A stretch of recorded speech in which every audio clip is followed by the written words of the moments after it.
overview. Senate Bill 55 would amend KSA 65-2877A to clarify that any law prohibiting the practice of healing arts by a business organization would not apply to a healing arts school clinic that is under the supervision of a person licensed, so long as the healing arts school clinic is approved by the Board of Healing Arts, a nonprofit entity, and either approved by the Board of Regents or exempt from their approval under the Private and Post-Secondary Educational Institution Act. And this change is to fix a little bit of a disconnect between two laws that was caused by the passage of Senate Bill 166 in 2017. And I'll be happy to answer any questions. Committee, are there any questions of the reviser?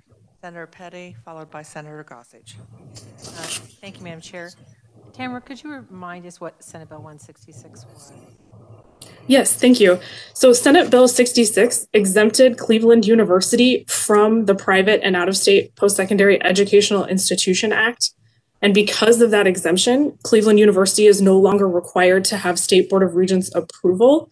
But the current law regarding healing art schools does require Board of Regents approval. So this would give them an alternative instead of having Board of Regents approval. Thank you, Tamara. And I think, and the reason that that change occurred is because they were no longer housed in Missouri. They are located. Senator Gossage. Committee, any other questions? Do we have an amendment? Does anyone have an amendment for Senate Bill 55?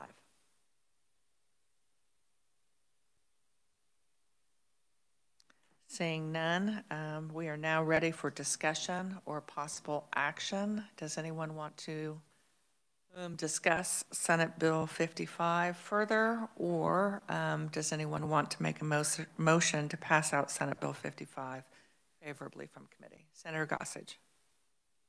Madam Chair, I move that we pass the bill out favorably to the consent calendar.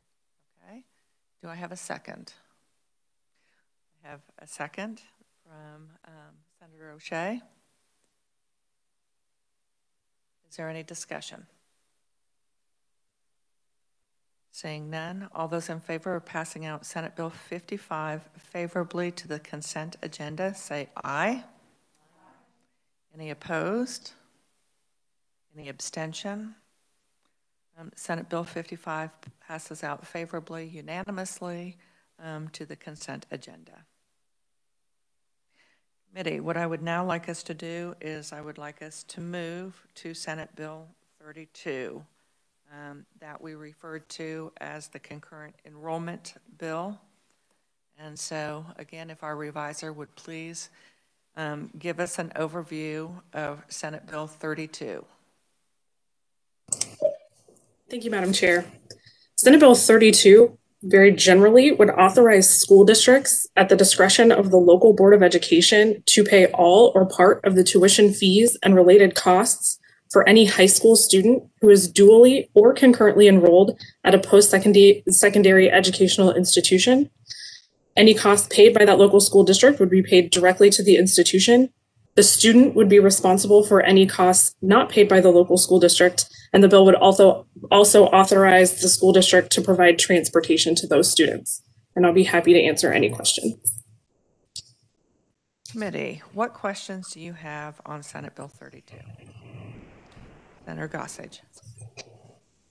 The question that I have involves the fiscal note. I still haven't quite figured out how, allowing a school to pay for tuition, whatever, they can do that any way they want.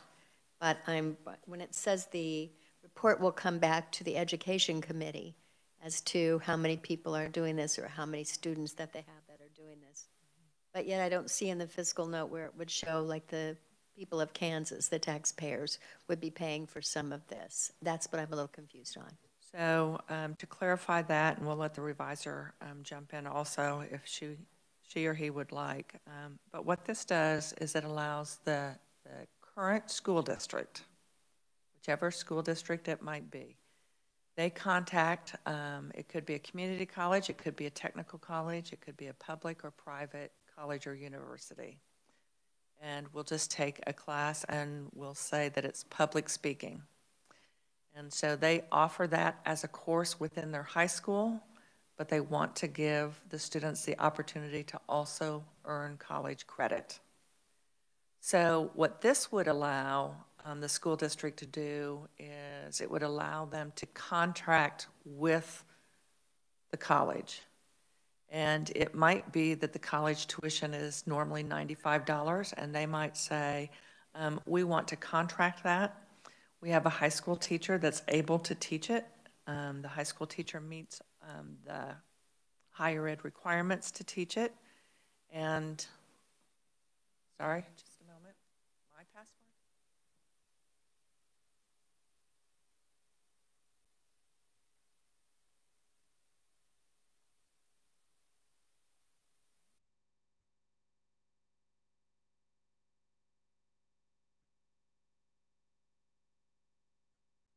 Sorry, still trying to figure out the technical problems.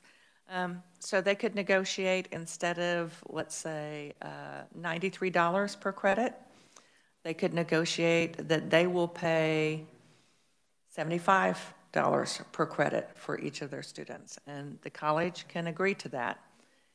They will use money from their budget, so money that they've already received from the state. Or they might negotiate that we'll pay $50 and the students will pay $25 to make up that difference. They can negotiate any agreement with as many institutions as they want to. But the funds, if they choose to provide funds, they will come already from what they have budgeted, what they have received from the state. So there isn't an additional fiscal note to the state for that. You have a follow-up question. So I'm trying to understand how that is different than how it already is. It seems to me like they should already be able to do this, and why do we need this bill to do this? Because by law right now, unified school districts cannot transfer funds to colleges or universities for tuition for students. Thank you. Thanks for that clarification. Yes, Senator Straub. Thank you, Madam Chair. I kind of have a follow-up question to Senator Gossage.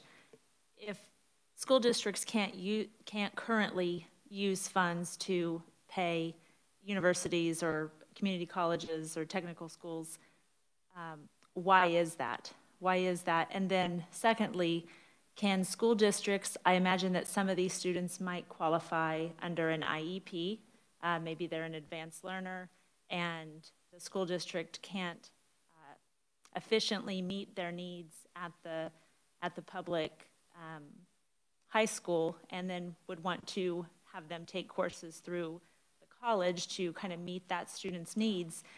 Is that school district already receiving extra funding because of that student's IEP, and therefore are they using that funding then to pay for college credit? I'm just trying to understand how all of this is working. So currently, school districts are not paying money to community colleges, technical colleges, or colleges and universities. They're not allowed to by state law. Now, are there students, high school students, that are taking college courses for credit? They are, but they're doing it in a number of ways. They would be like early out, where maybe they leave at noon and then they go to the college, or they might not report to the high school till the afternoon. And so they are paying for that themselves, unless it was a course taught there at the college that qualifies for what we still refer to as SB 155, and those are career and technical college courses. To be eligible for those, if you are underage as a part of an IEP, certainly the principal signs off on that, but the high school does not pay for them to earn that college credit. So this would allow the high school to do that, but keep in mind, in Senate Bill 32 that we're talking about right now, we are requiring for this contracting that the student must earn high school credit along with the college credit. That's why it's concurrent. They have to be able to have that high school credit that would go toward high school graduation, as well as earning the those credits to go on to a college, go on to their college paperwork. Follow-up question? Yes. Do we have numbers on how many high schools currently offer a dual enrollment? Do we have numbers on how many high schools currently offer dual enrollment? And I ask this because I am personally aware that some of the public virtual schools do not offer dual enrollment. Okay, we do have some information. It was shared earlier when we had testimony from community colleges as well as the private colleges, but I will go ahead and call. We do have someone that's here. Heather, if you would come forward and please introduce yourself and then answer the question. Is your microphone on, please? Heather Morgan, Executive Director of the Kansas Community College Association. I will pull that for you. We do have that both by, I think, dual and concurrent enrollment partnership. So that depends on if it's the high school teacher, if it's our teacher. We have that information, and I'll send that to Cindy so that she can get that to the committee. It is a significant number of students. Okay. And then did you have a follow-up question? I'm concerned with equal opportunity for all public school students. If this is what the aim of this bill is to do, I just worry that if the individual school district does not offer dual enrollment or concurrent enrollment, it's not necessarily in fairness to all Kansas students. Every school district in our state is within a service area of not only the universities, but also the technical colleges and the community colleges. So is it available? Yes. There are certainly school districts where within their high school, they do not have faculty members that meet the HLC, the Higher Learning Commission's requirement of 18 graduate hours within the discipline area. And that would not be something that as a legislature we can mandate or make happen. It is, I will tell you that this was a request, Senate Bill 32 was a request from school districts. And you heard that testimony because the folks that were speaking as proponents of it were folks affiliated with school districts wanting that opportunity. Are there additional questions from the committee? Yes, Senator Petty.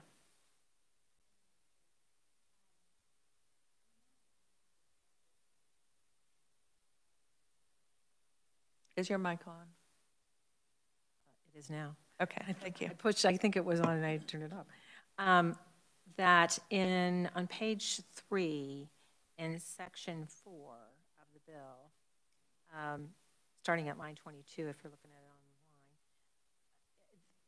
it online, the point was made about this notification of students and their parents about whether the course that they were enrolled in would be eligible for at this post-secondary educational institution. Is it a system-wide transfer? And so the question came, or the point came up, I think, from Dr. Flanders about that this would be manageable in state, but not beyond that.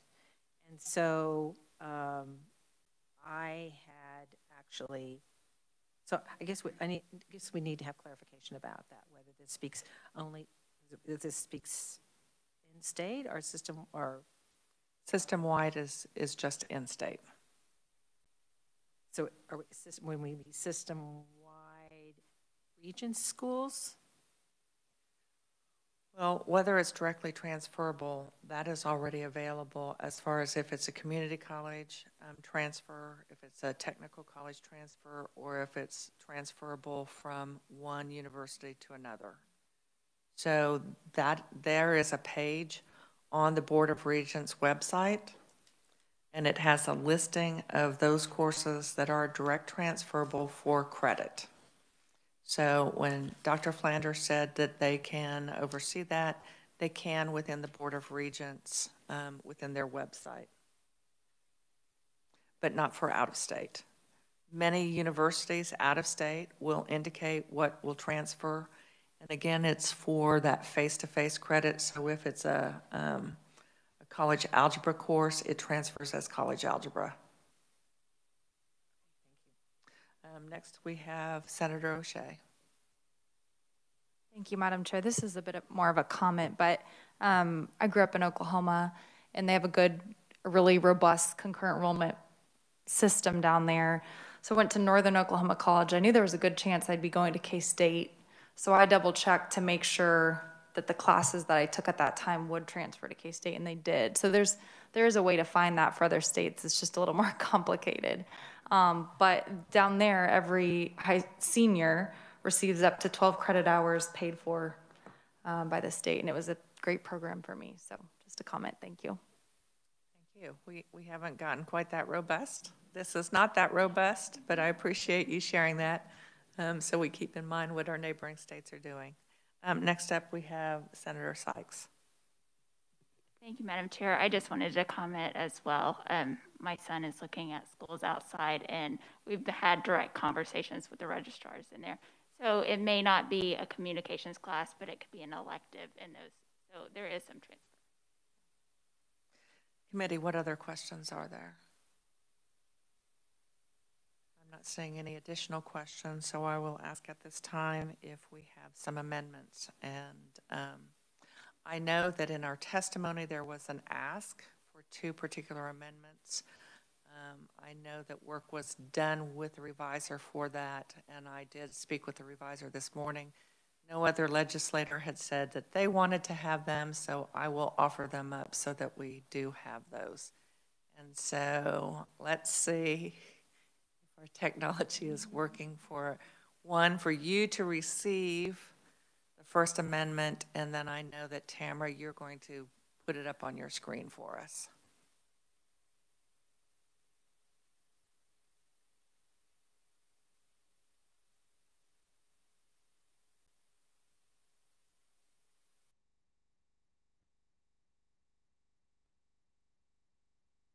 Okay. So, yes, I'm thinking that Senator Straub, you're probably the closest to a screen. But Tamara, why don't you tell us what is on that screen? And I think, I know that our committee assistant, Cindy, has just tried to send it to us.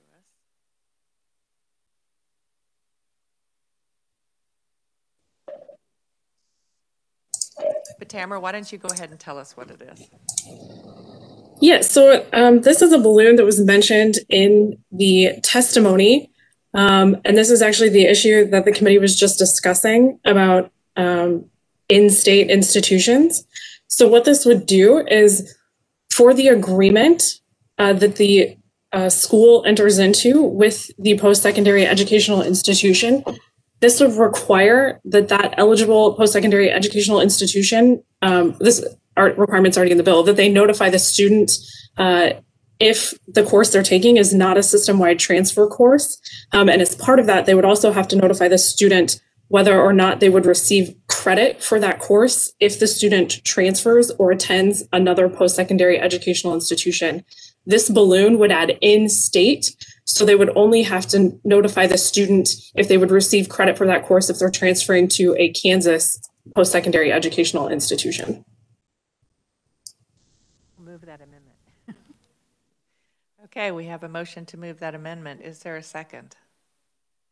Okay, so we have a motion from Senator Petty and we have a second from Senator Sykes. Just so I will offer this up as some discussion about the amendment. I did receive an email just now that the system-wide transfers are mandated within the public system, so Regents, community colleges, technical colleges, and Washburn, but the non-profit colleges seek to adhere to it voluntarily in most all cases. So there's that clarification.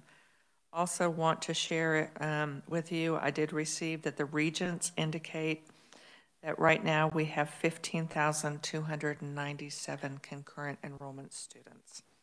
So that gives us some clarity, and it also gives us, I guess, a little bit of where we are as far as current participation. Yes, Senator O'Shea. Thank you. Could you say that number again, please? Absolutely. It is 15,297. So we do have a motion and we have a second for the balloon amendment. Are we ready to vote on the balloon amendment? Okay, all those in favor, please say aye. Opposed? Abstention? That amendment passes unanimously. We do have a second amendment. And if we can, we now know that we can release them. So let's see how we can do number 2.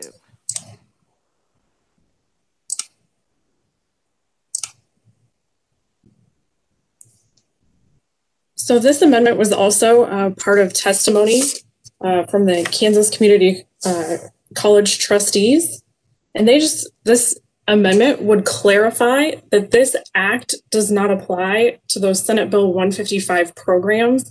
This just makes sure that the act does not apply to any technical education courses or programs that receive financial assistance or funding from other programs in Kansas statute. Okay. Tamara, were you able to send that amendment to Cindy? She has not received it yet. I am doing that right now. Wonderful.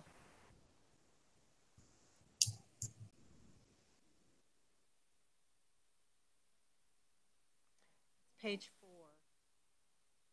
Line 34 and 35. Have you received it yet, Cindy?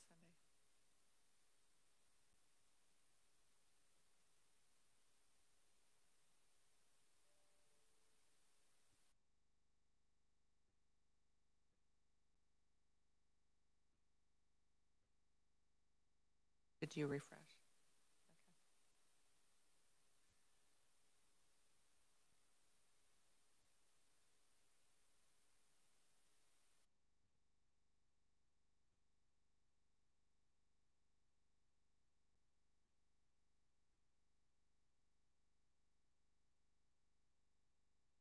We just got it so people can look at it.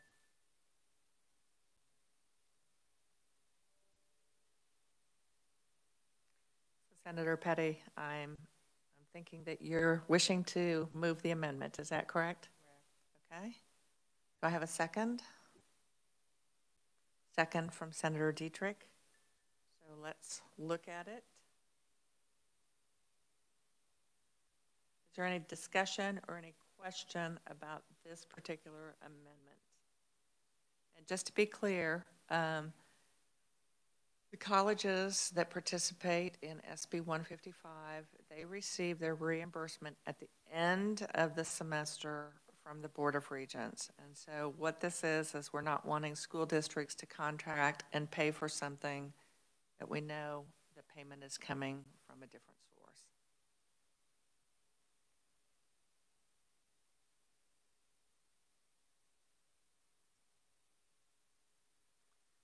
So are there any questions on this amendment? I'm seeing none. All those in favor of the second balloon amendment, please say aye. Aye. Opposed? Abstention? The second amendment passes unanimously. Committee, are there any additional amendments to Senate Bill 32?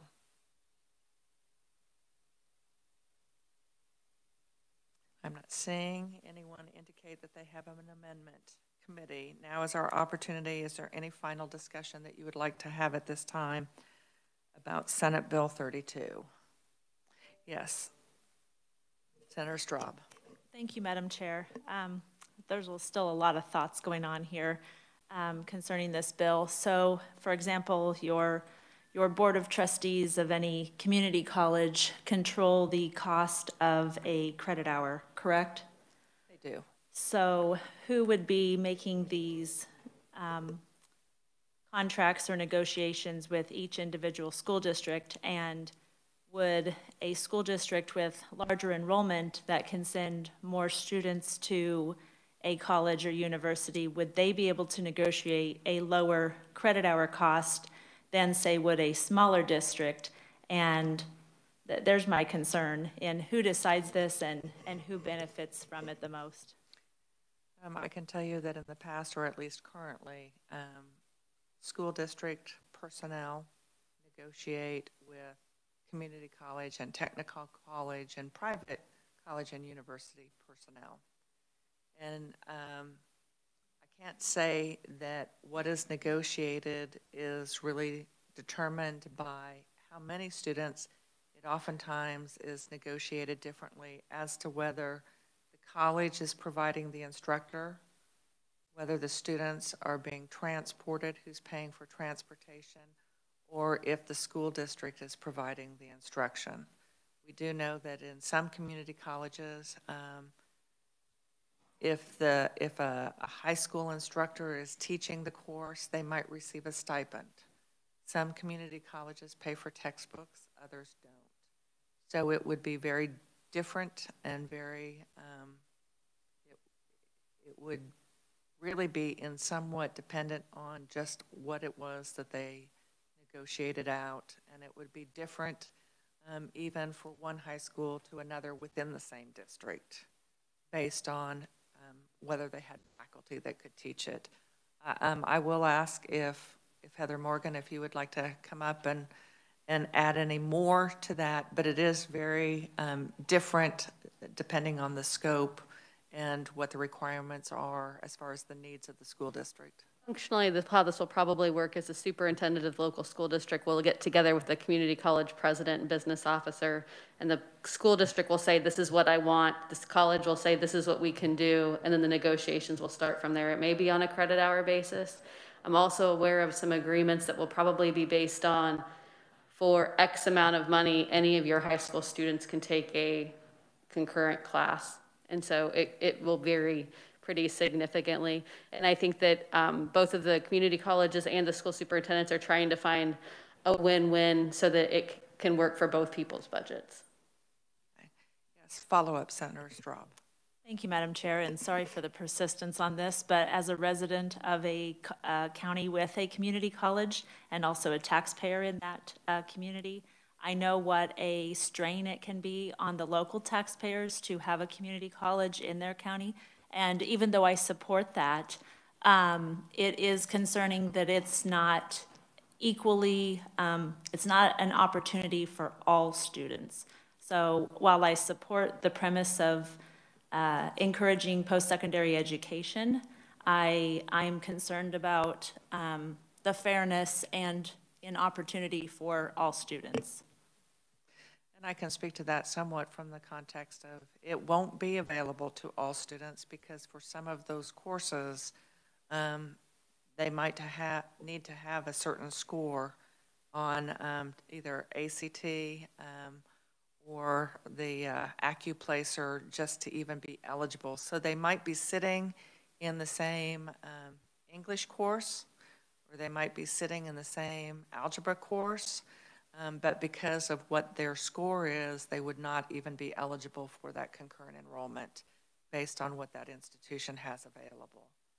What this is trying to do is make it available to more students, because we do know that Wichita School District that testified made it very clear that these are students that would never be eligible, never be able to afford to pay that tuition. And so it's that opportunity to, in that safety net setting of high school, by being a part of that, being admitted to the academy, it's what's helping them to even have that opportunity.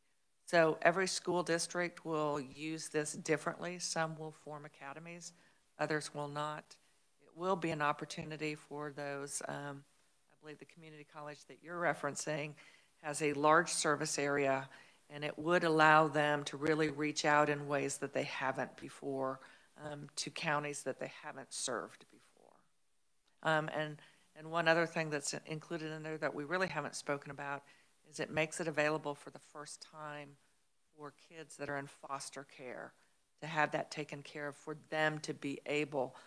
It was the Department of Children and Family that double checked that it was not legal for a school district to provide, or for a college to provide free tuition for a high school kid that was in foster care.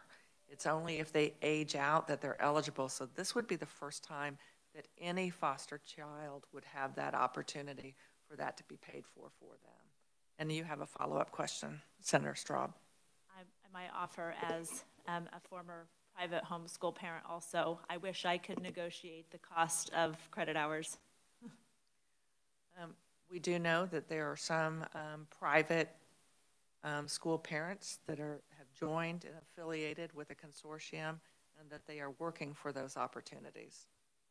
So it is something, and I think as we found with COVID, what we think of as being a student in a physical building is no longer that situation. And so I think we'll continue to see changes to what we think of as far as education for our kids in Kansas. Yes, Senator Petty. I just wanted to mention that also in the bill, they also have to remain eligible for participation. They have to remain in good standing. Yes. Then back to Senator's question about negotiating as a homeschool parent. And I don't think that this bill negates that, but I'm not sure about in your situation, but I know that some homeschool parents, in order for their child to compete in school activities, they're taking classes, they're taking some of their, particularly in high school, some of their classes in person, and this would then make them eligible to be in the same sort of category.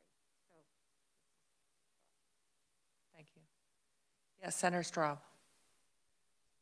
Thank you, Senator Petty. You raised another question. So is this only public schools can negotiate with these universities and community colleges, or is this also non-accredited private schools? This is written, it's just the unified school districts. I do know that some private schools do negotiate with or with community colleges and technical colleges. So that's still within the bounds, but this bill only addresses our public community college or public school districts. Senator Gossage. And is that because those, they were not specifically forbidden to pay tuition? They meaning the private schools. It was only the school districts that were forbidden. So this is a school district because those are state funds. Yes. Other questions? Okay, I think that we are done with our discussion, done with our questions. Do I have a motion on Senate Bill 32 as amended? Yes, Senator Sykes. Thank you, Madam Chair. I move that make a motion that we move Senate Bill 32 as amended out favorably for passage. And I would just like to add, I would say thank you to the chair. We worked really hard on this bill last year. I'm trying to put in some guardrails, and thank you for bringing this back this year. You're welcome. Thank you very much. Do I have a second? I have a second from Senator Petty. Is there any additional discussion about this particular bill? Yes, Senator O'Shea. Thank you. I'd just like to understand, so this one's, the motion was not to have it on the consent. We amended this, and so a bill that has been amended in committee cannot go on consent. Thank you. No problem. Good question. Great question. Okay, seeing no other questions, all those in favor of Senate Bill 32 as amended to pass out favorably, say aye. Aye. Any opposition? Any abstention? We pass this out favorably as amended, and that vote is unanimous. Committee, that is all the work that I have for us at this time. It is my intention that tomorrow when we meet, that we will begin work on Senate Bill 61. And we'll see how long that takes us. That is the tax credit bill. And then we do have a hearing tomorrow, and that is for Senate Bill 63. That is the ACT, pre-ACT, and the work keys testing. So we will get as much work as we can done on Senate Bill 61. If we still have time, then we will move on to Senate Bill 43. But if you have amendments that you would like for either the Promise Act or the tax credit bill, please get those, please work those with our revisor. On Wednesday, we will have the hearing for the foster care report card, and on the 4th, we'll have the hearing for vision screening.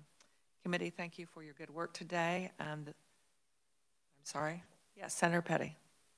I just wanted to ask you a question about tomorrow. Yes. Are you planning on doing the hearing first and then we're going to work the bill, or work that bill? Or? I think we need to do the hearing first because I think we have some folks that are going to testify. I think, is it one in person and one virtual?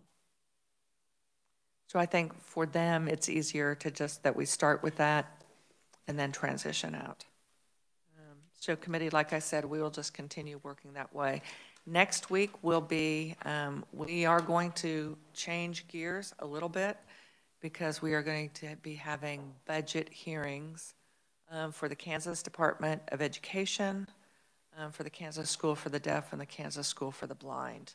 So we'll have an orientation about that Monday, and we'll get started in that work. But for most of you, what I'd like you to know, a little bit of background, is in the past that has not been done in the actual Senate committees. It's been done just with Ways and Means. So we are looking forward to having our hands in that participation with regard to the budget for the Department of Ed and those two schools. So at this point, our meeting is adjourned. Thank you.